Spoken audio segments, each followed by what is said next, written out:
before we leave the budget altogether, as that 1782 is really one of the last steps, as you all know, before the budget is certified.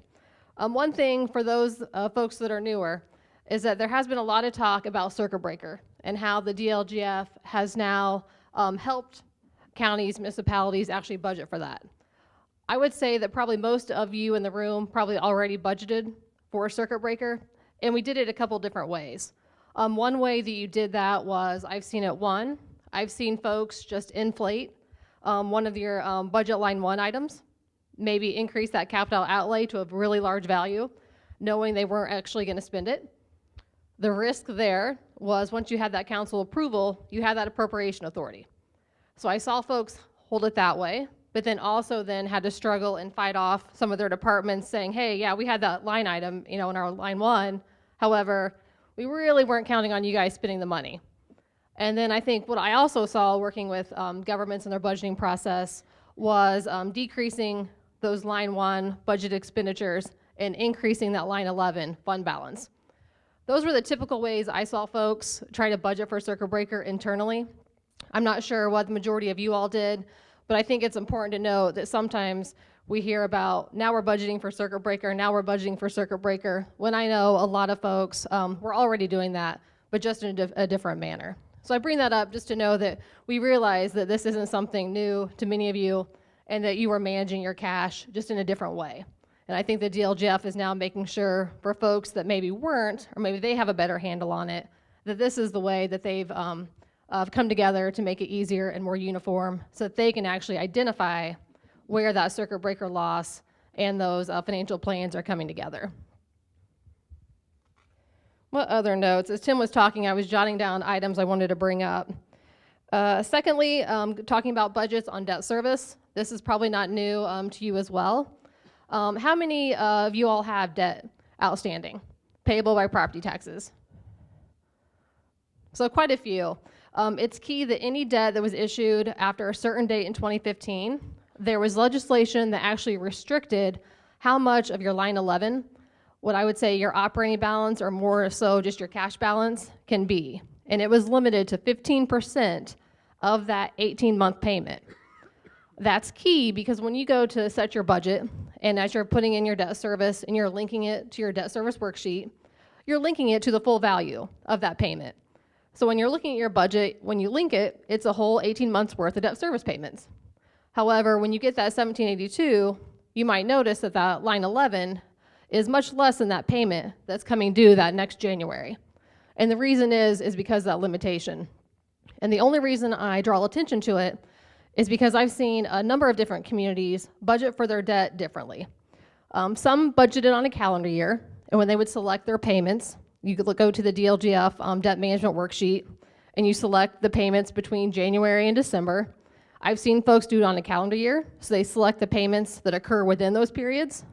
And I've also seen folks select the payments that are paid out of that period. So you may make a payment in December, but it actually goes to that next January payment. So if you have to switch gears, or if you had to switch gears, I just want to bring that up because if you kind of get in the habit of budgeting for debt in one way, and you don't think of how this new 2015 rule came into play, you may find yourself in some shortfall issues when it comes to that 18th month payment. So I bring this up because I've seen it happen, so I just wanted to point that out as well, that those little things like that are important to know because it's easy to get in the habit of budgeting one way. And when there are changes like that, sometimes it's harder to see how they impact until you get into that next year. And then lastly, my budget spiel is on the balanced budget. As Tim mentioned, I do a lot of debt. It's primarily really my focus at Crow. And not only does a balanced budget make financial sense so that your incoming revenue equal or exceed your outgoing expenditures from just a cash management perspective, it's also very important for rating agencies and when you're issuing debt. You don't want to have to rely on that fund balance to meet your annual budget every year. So that's something that they look at right off the bat.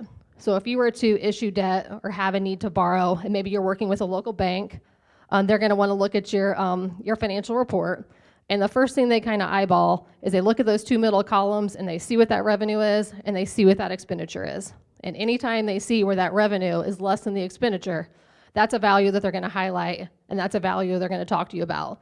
So it is key not only for just sound financial management to have a balanced budget, but to know that that also impacts if you're going to issue debt, what kind of interest rate you may get, and what kind of scrutiny others are looking when they look at that financial report.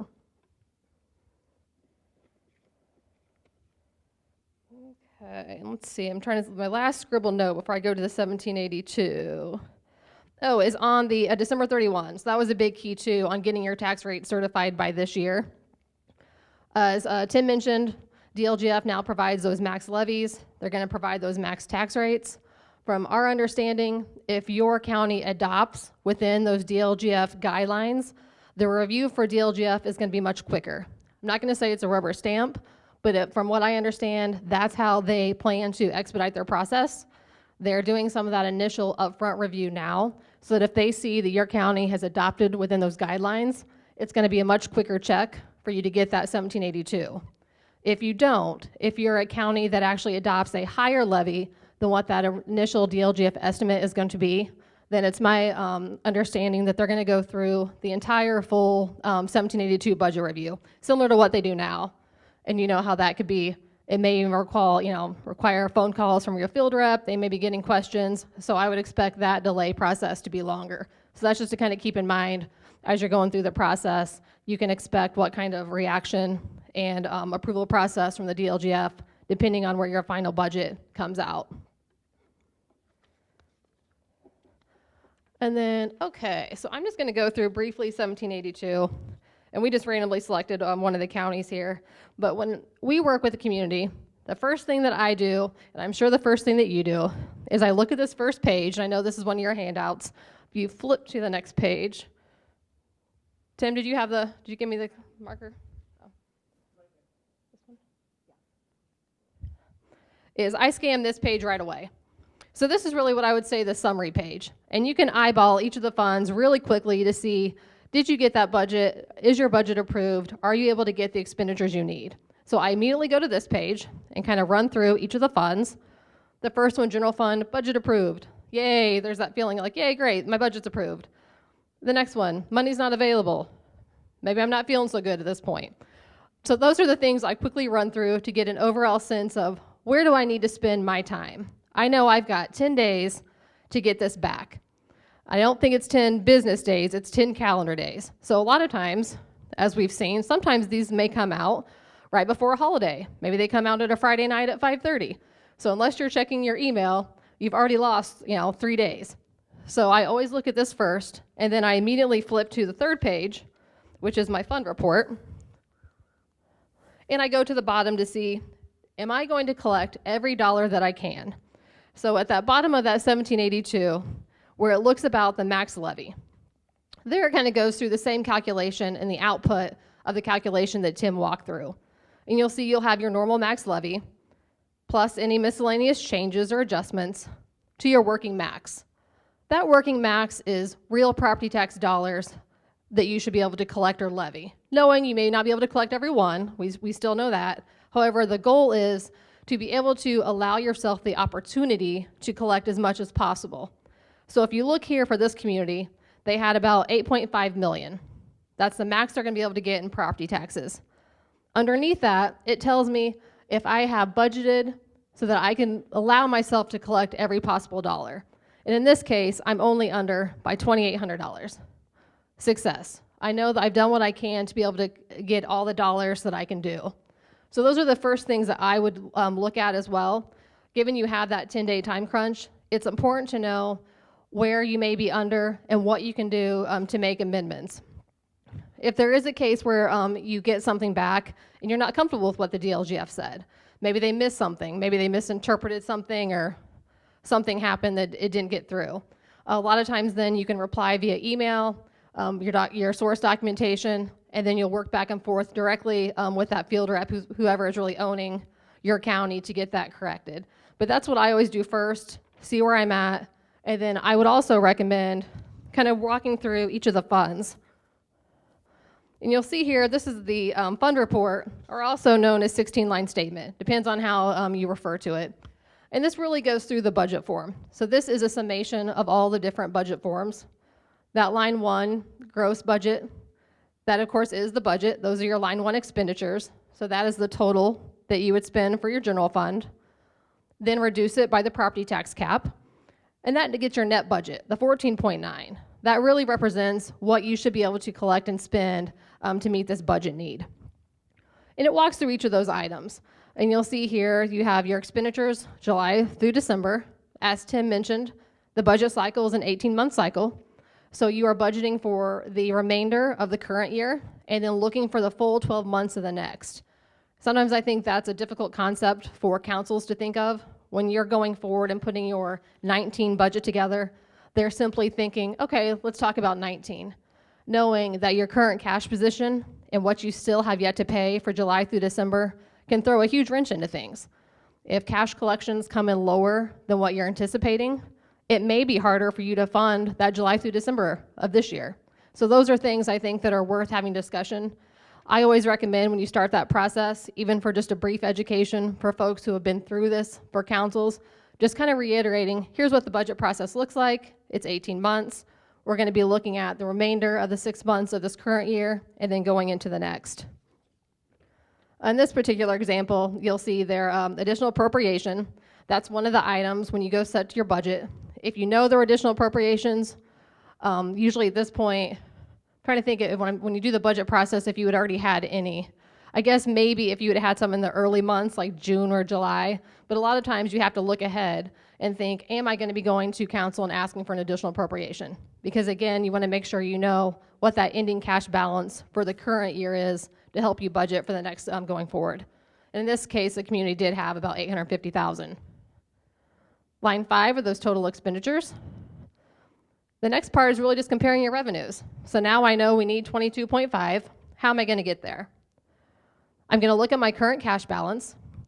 As of June 30 is always the budget year we're looking at. So make sure financials are ready to go and months have been reconciled and you're ready to roll with your June 30 financials for your cash balance. You estimate your December tax collection.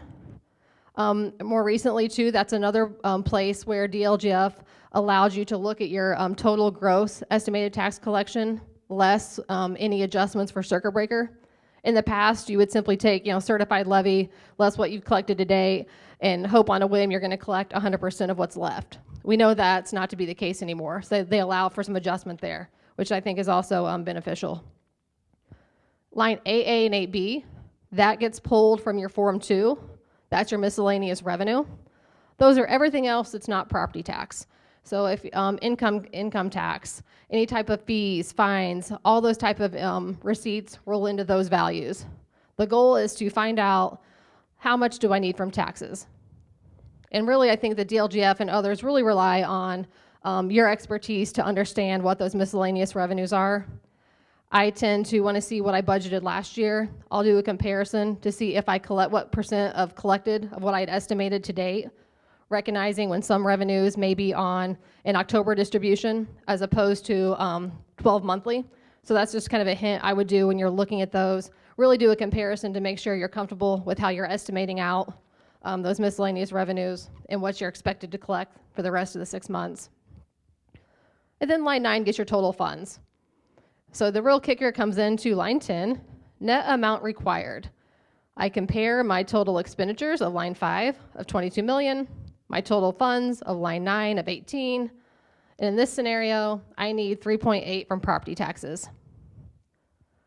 Line 11 is always a fun conversation, the operating balance. And you chuckle because we all know, and people ask, what is the operating balance? It's the value you want to put there to maximize your property taxes. That's your cash balance. That's where you actually can retain cash to build up that fund balance. It's cash that I don't want to anticipate coming in to spend, but more so at the end of the day, walking through the line, here's where I expect my end of my cash balance to be. So that line 11 is pretty important, but I think that tends to be the last number folks play with because it's kind of the plug number. So you plug in there to get the cash balance, knowing that the overall goal is to have that revenues equal or greater than your expenditures. And then your line 14 then is your net amount. In this case, the property tax levy is 6.8 million. That value divided by the AV, which is on the top of each of the fund, provides your property tax rate. That in a summary then is your 1782. And DLGF then will do this for all the funds that they review. And in this case, there were a couple of pages, they had a few funds that they walked through. And all of that then again, as I mentioned, really rolls into that page 3 at the bottom, where it lists all the funds at the bottom, all the assessed valuation. You'll see in this particular case, their Park and Rec Fund has a different assessed valuation. So that's in key too. If you have a different mix of taxing districts, the AVs may not be applicable to all the funds. So that's something to note as well. And it comes up to your total tax rate and your total levy. Items just to know when it comes to levy of what is in our max levy, what's not. Any of those cumulative funds are really what we'd say tax or the rate controlled, really just a function of what your assessed valuation is. Levy controlled funds are that. They're those funds that are controlled by that average growth quotient. So those are within the income base. I think the thought process is if you see a rise in non-farm income, say 4%, I think the thought rationale is that equates that folks, everyday taxpayers, should be able to fund a budget of 4% increase as well. The assumption is that as income goes up, my ability to pay goes up. I think one of the challenges, as you all know, is that average growth quotient. It is the 6-year average non-farm income. However, it's statewide, so it isn't regionalized. It isn't driven really to an economic condition of your individual county. And I think that's interesting to note as well. The good is if there's a good growth in one area of the state, we all can benefit.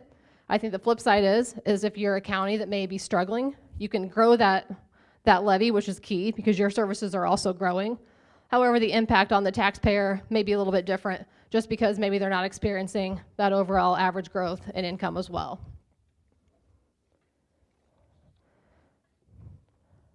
The other pages are really just supporting detail. What you see here, your column A and column B, those are your line 2. These are your Form 2 miscellaneous revenues. DLGF goes through and actually lists out all the revenues that support the funds. Most of these are exactly what you put in. So unless it's a state-controlled revenue source, income taxes, FIT, let's see what else in here. A lot of these other items, sheriff services, property rental, court cost, those are what your estimates are. So the onus comes on you all to really understand what those miscellaneous revenues are, and that's where it's key. But most of those you'll see are really matching whatever you submit to the 1782 or your budget that gets adopted by council. Most of the time, these are pretty similar to what you submitted, except for maybe those state funds if there are adjustments that are made.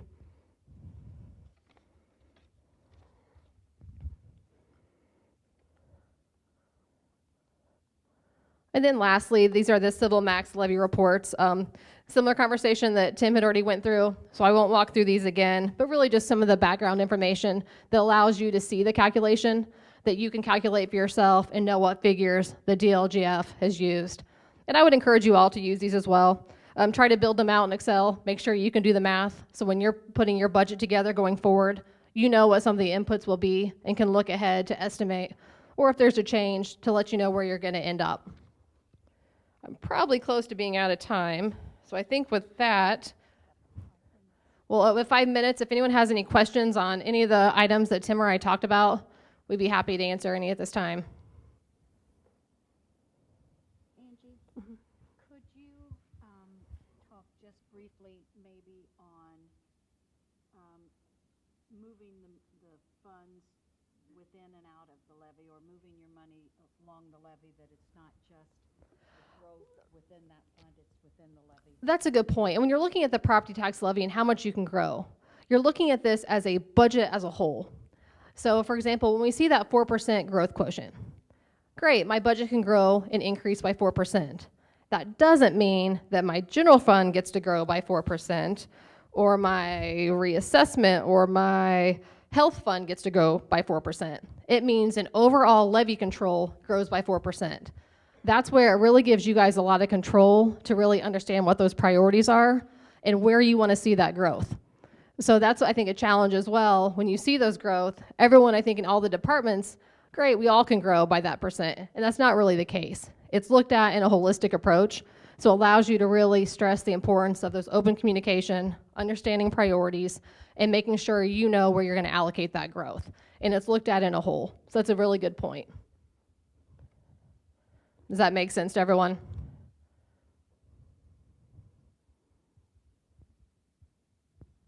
We're good? Well, on behalf of Tim and I, we want to thank you for having us. And if we're here to any questions, please feel to reach out, and we're happy to respond or provide any emails or anything else you need. So.